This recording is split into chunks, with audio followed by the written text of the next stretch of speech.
तुम मेरी बात मानोगे बिना मेरा विरोध किए हुए। ये पावर है।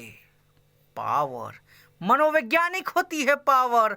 और पावर हमेशा ए और बी के बीच, यानी कि ये दो लोगों के बीच एक्सरसाइज होती है।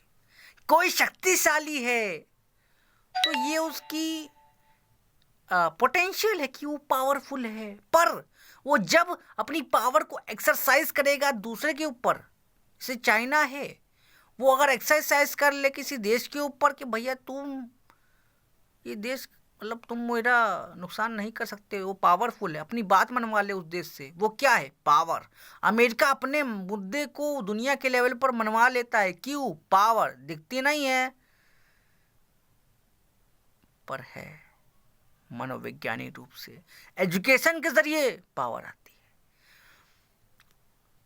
पैसे के जरिए पावर आती है, हथियारों के जरिए पावर आती है, देश के एकता और भावना, उससे भी शक्ति आती है, चरित्र, पावर आती है।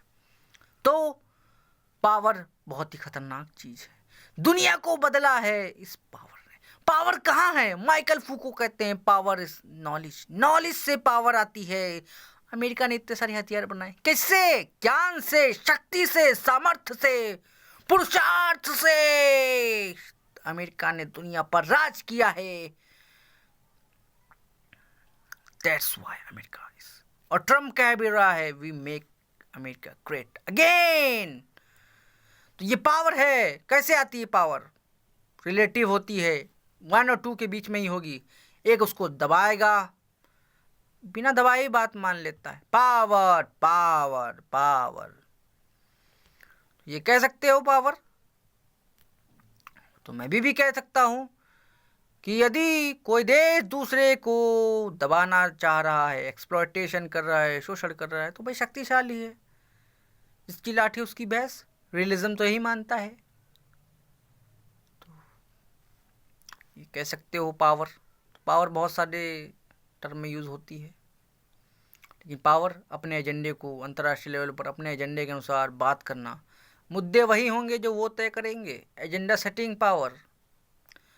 वही नीति फॉलो होगी जो वो चाहेंगे। उन्हीं के द्वारा बनाई हुई अर्थव्यवस्था चलेगी। कैपिटलिज्म, पूंजीवाद, डेमोक्रेसी, उनके पास पावर है वेस्टर्न कंट्रीज के पास, तभी सारे देश लोग फॉलो कर रहे हैं। पावर मनोवैज्ञानिक। उपनिवेशवाद क्या थी? पावर थी ना, पैसा था। वो उसी का जादू है, पावर का जादू। सिर चढ़ के बोलता है। तो समझ गए ना पावर क्या होती है।